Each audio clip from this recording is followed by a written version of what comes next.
July 17, 1955, Newport, Rhode Island.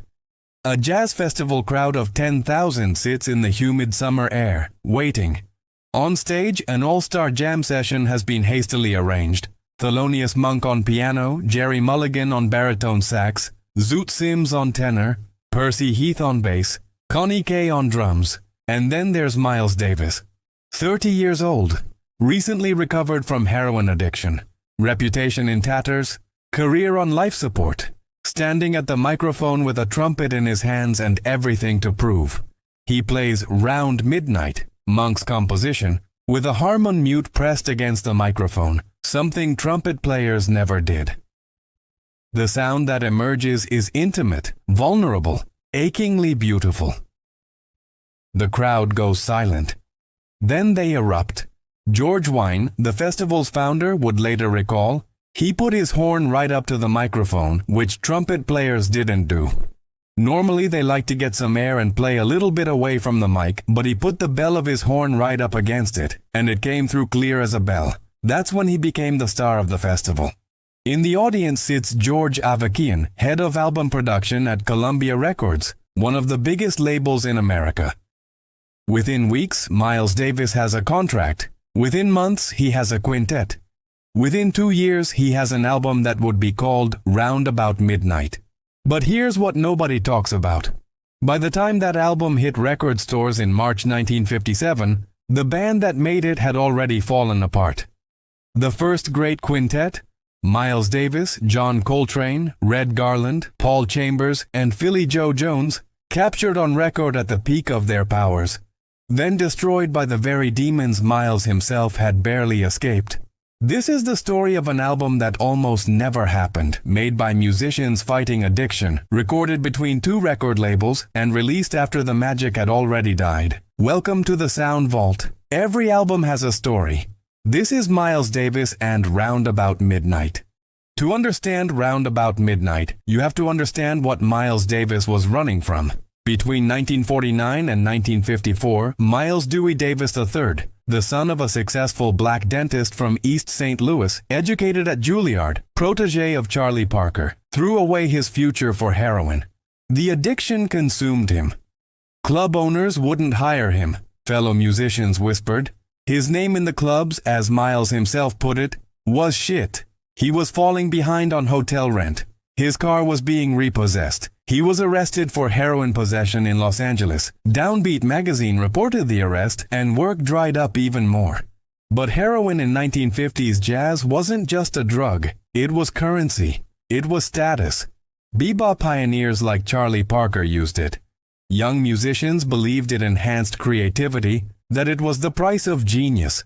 The late 1940s and early 1950s saw an epidemic sweep through Harlem and the jazz world. As one observer noted, half of all heroin addicts in America were New York-based, and a substantial share were in Harlem. Miles knew better. In his autobiography, he would write about losing my sense of discipline, lost my sense of control over my life, and started to drift. In early 1954, something shifted. Miles went home to East St. Louis to his father's house and quit cold turkey. The withdrawal was brutal. But by February 1954, he was back in New York, clean for the first time in years. He joined a gym. He felt, in his own words, good for the first time in a long time, mentally and physically stronger. And he started recording again. The albums he cut for Prestige Records in 1954, Walkin', Bag's Groove, showed a new sound emerging. Miles abandoned the complex chord changes of bebop for something simpler, more spacious, more emotional. He was influenced by pianist Ahmad Jamal's use of space and restraint. The harmon mute he placed close to the microphone created a warm, intimate sound, like a whisper in a crowded room. This was the birth of hard bop, grounded in blues, accessible but sophisticated, emotionally direct. And Miles Davis, the recovered junkie, was about to become its most important voice. But he needed a band, a real band. And that summer at Newport, when he played Round Midnight and stopped the festival cold, Columbia Records producer George Avakian made him an offer. There were 3 conditions. be free of heroin, have a consistent lineup, and complete his contractual obligations to Prestige Records. Miles was already clean. Now he just had to build something that would last. George Avakian wasn't just any record executive. He was a jazz scholar, a producer with an ear for both artistry and commerce. And he understood something crucial. Miles Davis's melodic, intimate playing could reach beyond the jazz cognoscenti to a wider audience. While his bebop playing had established his reputation among musicians, Avakian later explained, bebop would never connect on a large scale. It was too complicated for the average ear. It's really Miles's melodic playing that put him across with the public on a wide scale. The contract Avakian offered was substantial for a black jazz musician in 1955.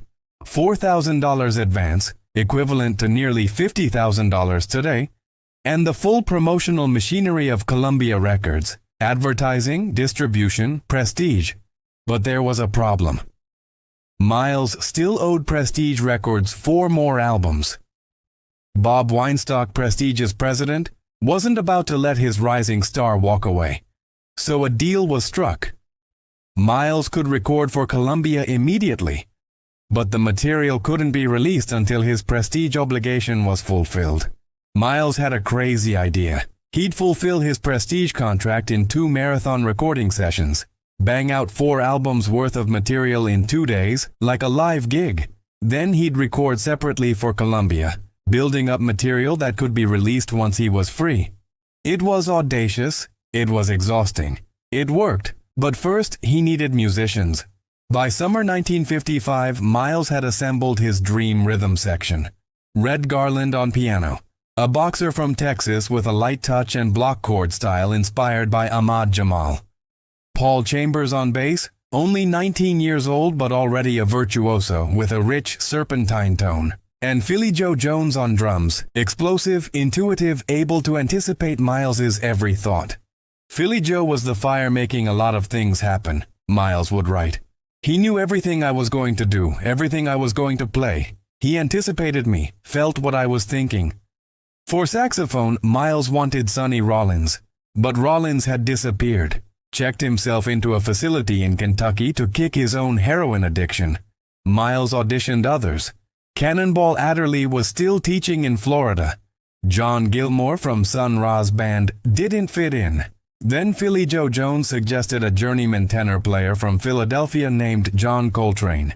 Coltrane was 29, relatively unknown, with a heroin habit and an obsessive practice routine. In rehearsals, he kept asking Miles questions about the music. Miles, famously laconic, didn't talk much. The tension was palpable. After a few awkward rehearsals, Coltrane went back to Philadelphia. The quintet almost didn't happen, but Miles needed a saxophone player. The Columbia contract was waiting. Tour dates were booked. Desperately, Miles called Coltrane back. "We practically had to beg him to join the band," Miles recalled. John Coltrane rejoined. The First Great Quintet was born.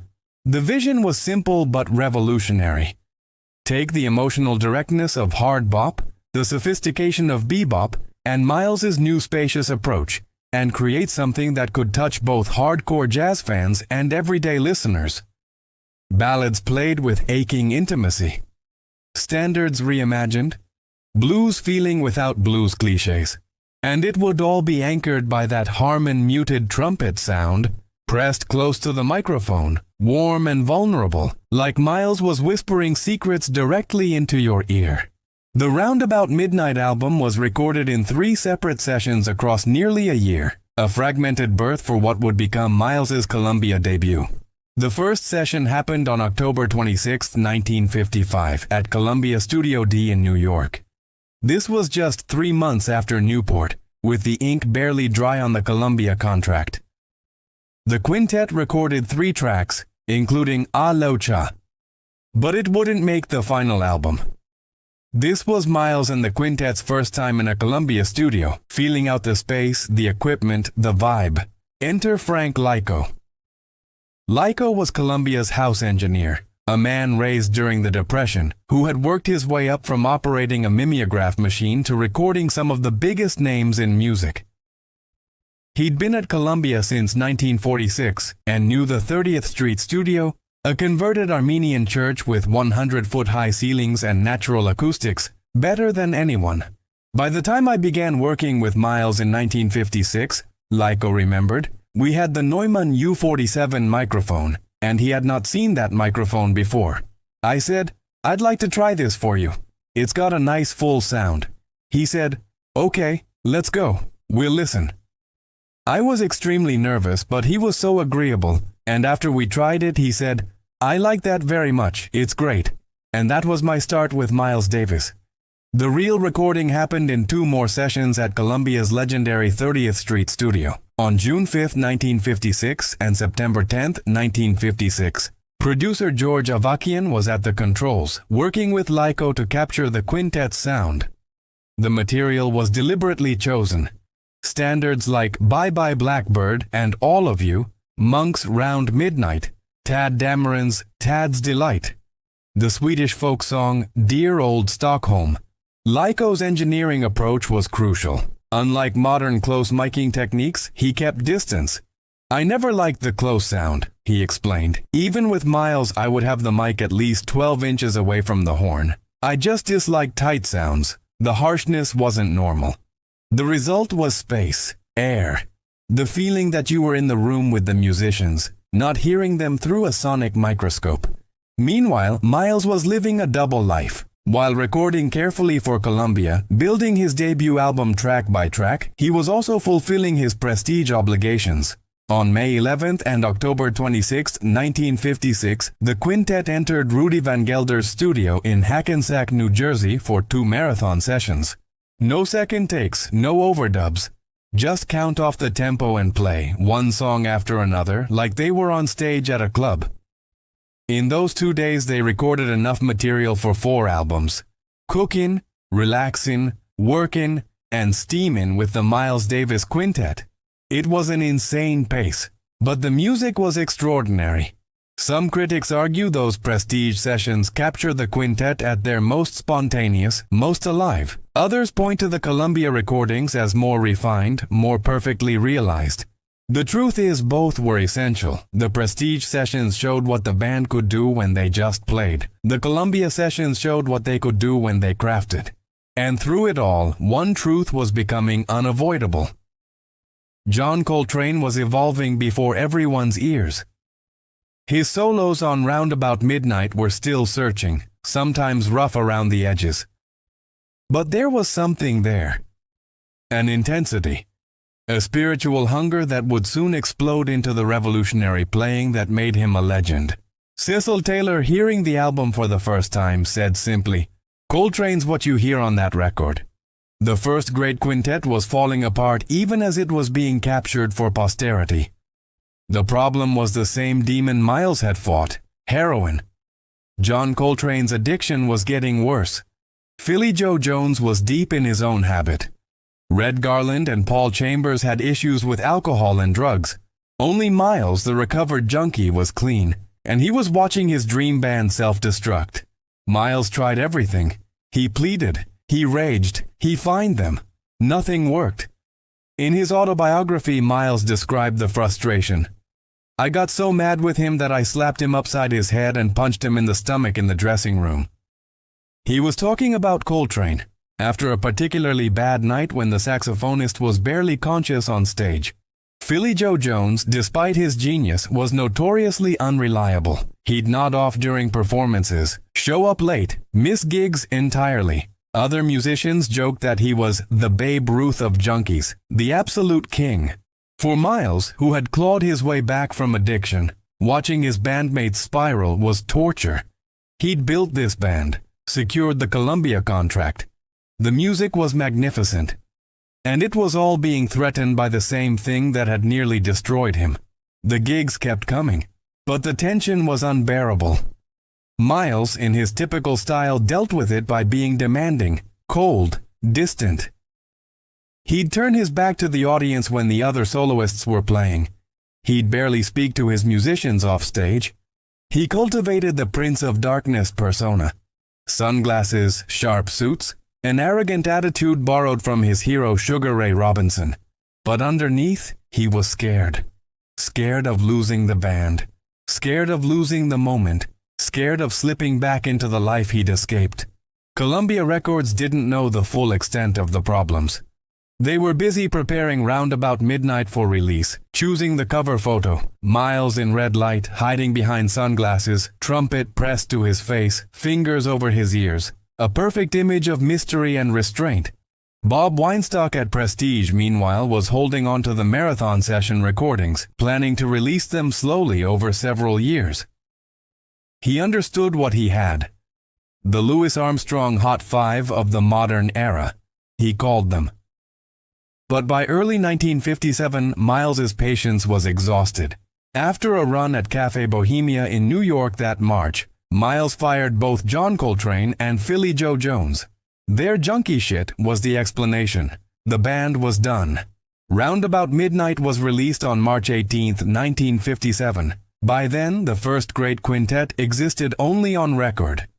Round About Midnight arrived in March 1957 with the full weight of Columbia Records behind it. Major label distribution, advertising in jazz magazines, the prestige of the Columbia name. The album's 6 tracks represented a masterclass in small group jazz. The title track, Round Midnight, remained the centerpiece. Miles's Harmon-muted reading of Monk's Ballad, based on Dizzy Gillespie's arrangement, with that intimate, whispered quality that had captivated Newport 2 years earlier. Then came A Lucha, a Charlie Parker composition with Dixieland shades. All of You by Cole Porter, sweet and spacious. Bye Bye Blackbird, the longest track at nearly 8 minutes, with Miles and Red Garland trading delicate solos. Tad's Delight by Tad Dameron. And the Swedish folk song Dear Old Stockholm, dark and moody, finally letting light in at the end. The initial reviews were mixed. Ralph J. Gleason gave it 5 stars in Downbeat magazine, calling it modern jazz conceived and executed in the very best style. But others were more reserved. Ralph Burton of The Record Changer called it orthodox, middle-of-the-road conservative progressive jazz. The Penguin Guide to Jazz would later note that the album sounds like a footnote to the Prestige sessions that were recorded around the same time. Some critics felt it played things too safe, lacking the raw energy of cookin' and relaxin'. But the public didn't care about critical nuances. This was Miles Davis on Columbia Records. Sophisticated, accessible, beautifully recorded. It sold well. More importantly, it established Miles as more than just another hard bop trumpeter. This was an artist with vision, with a sound that could cross boundaries. The iconic cover helped. The red-lit Miles, mysterious and cool, became the visual identity of what modern jazz looked like in 1957. It wasn't the sweaty, frenetic world of bebop clubs. It was something sleeker, more mature, more cinematic.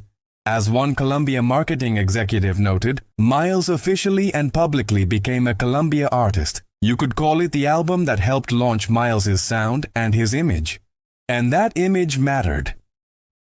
In an era when black musicians often struggled for mainstream recognition and fair compensation, Miles's Columbia contract, and the marketing machine behind it, represented a breakthrough.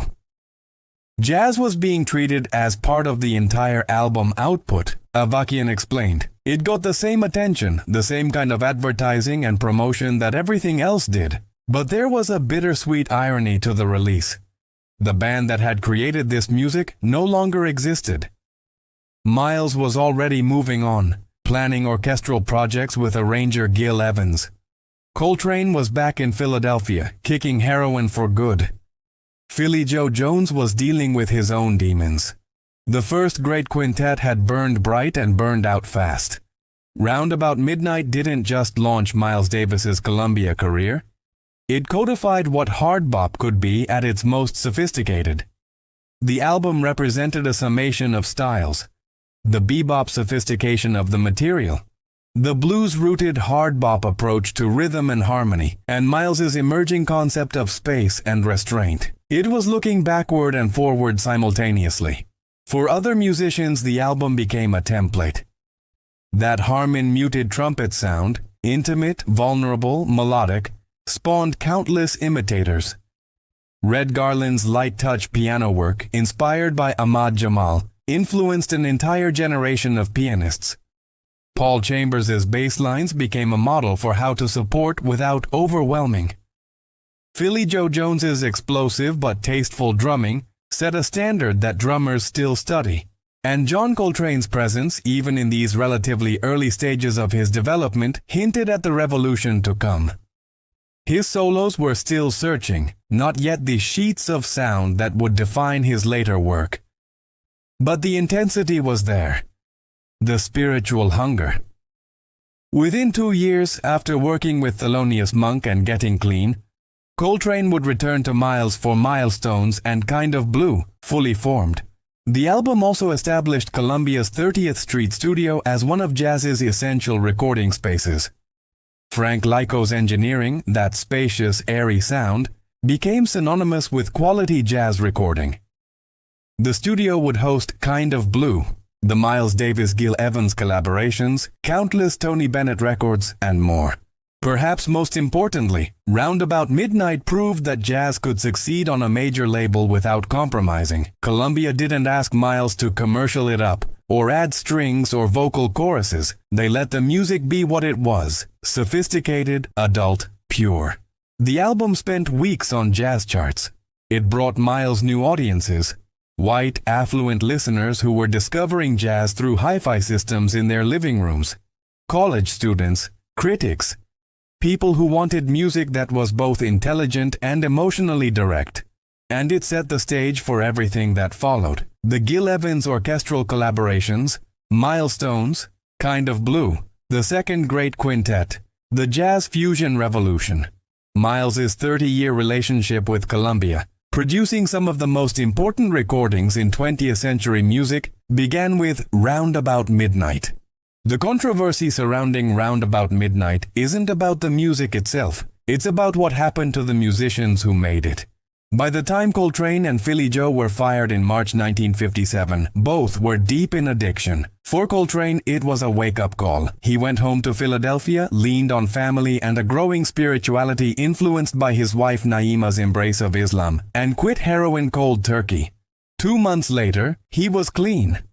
On the sleeve of his 1965 masterpiece, A Love Supreme, he would write, "During the year 1957, I experienced, by the grace of God, a spiritual awakening which was to lead me to a richer, fuller, more productive life."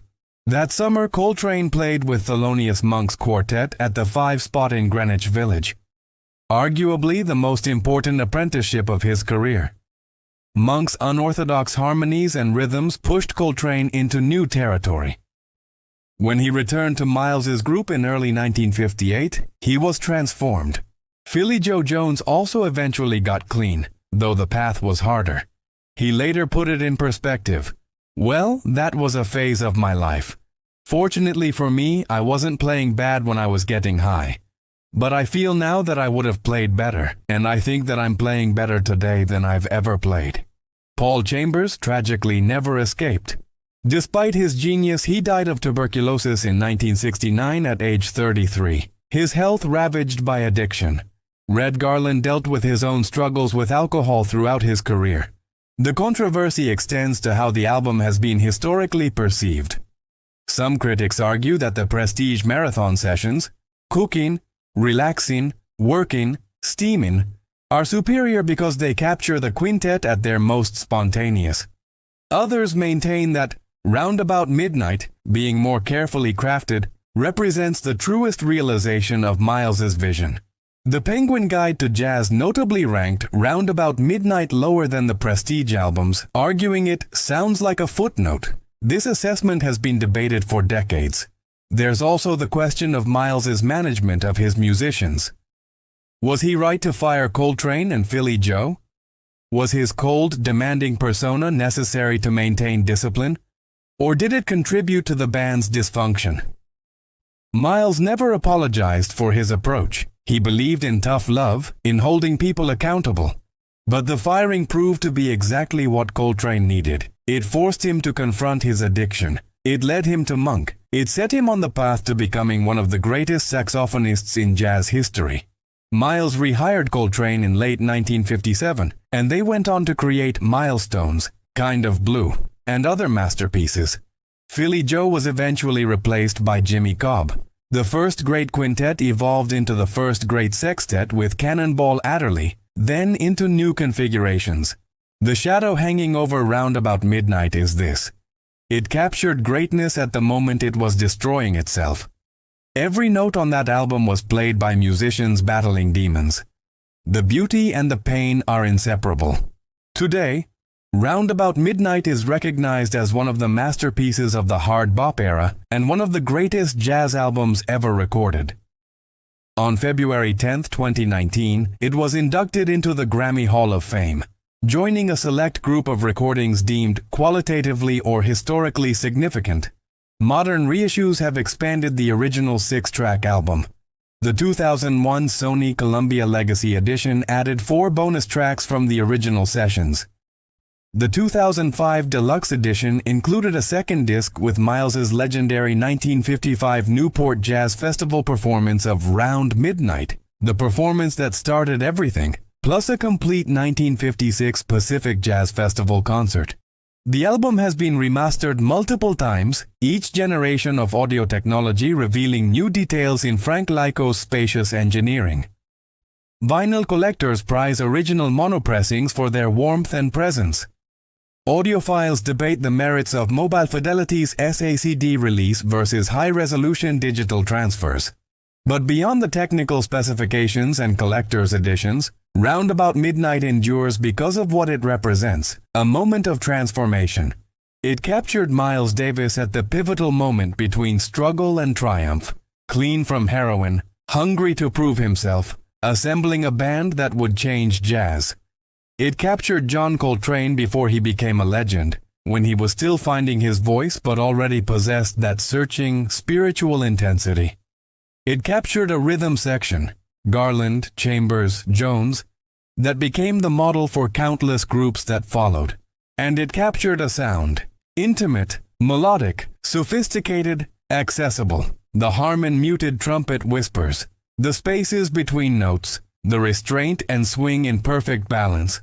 For generations of musicians, Round About Midnight has been a masterclass. Trumpeters study Miles's tone and phrasing, pianists analyze Red Garland's touch, drummers dissect Philly Joe's cymbal work, saxophonists trace the seeds of Coltrane's later innovations. For listeners discovering jazz, it remains an ideal entry point. Not as iconoclastic as Birth of the Cool, not as revolutionary as Kind of Blue, not as complex as the Second Great Quintet recordings, but pure, elegant, emotionally direct. It's jazz that doesn't require a PhD to appreciate but rewards deeper listening with endless subtleties. The First Great Quintet, despite its brief existence, casts a long shadow. Those 2 marathon prestige sessions in 1956 produced 4 albums that remain touchstones. The Columbia recordings, carefully crafted across 3 sessions, show the same band with different priorities. Together they document 18 months of extraordinary chemistry. And it all began with one performance at Newport. One solo on Round Midnight that made a record executive believe. One album that almost didn't happen but became the foundation for one of the most important careers in 20th century music.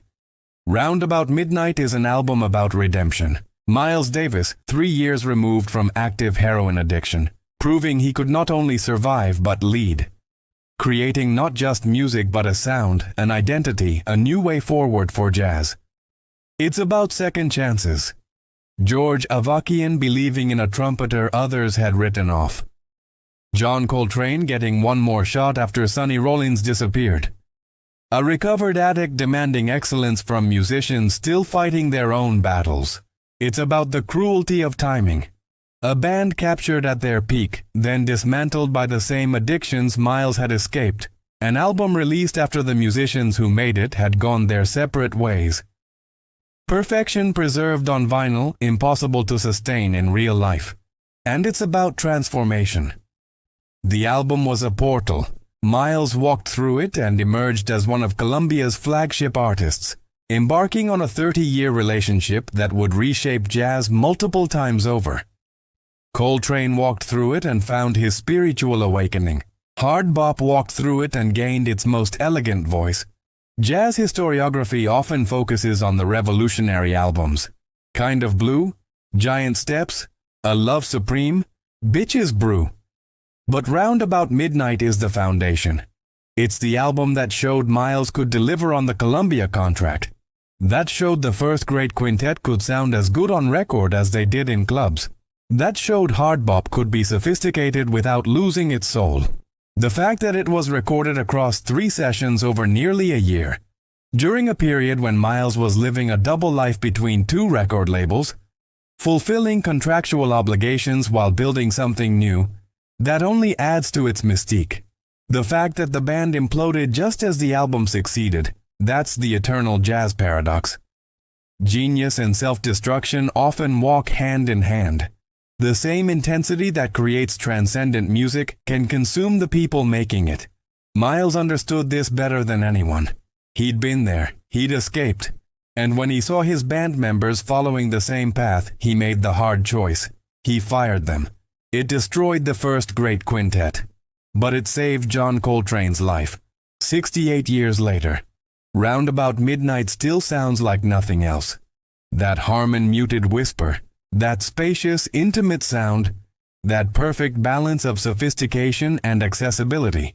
It's the sound of a man who looked into the abyss and decided to climb back out. The sound of musicians playing like their lives depended on it, because in a way they did. The sound of an album that almost never happened but had to happen because jazz needed it, because Miles Davis needed it. Because sometimes the only way to move forward is to go round about midnight, through the darkness, through the struggle, through the pain, and emerge on the other side with something beautiful. This has been the Sound Vault. Every album has a story, and some stories, like Miles Davis's, teach us that greatness and struggle are inseparable. That redemption is possible.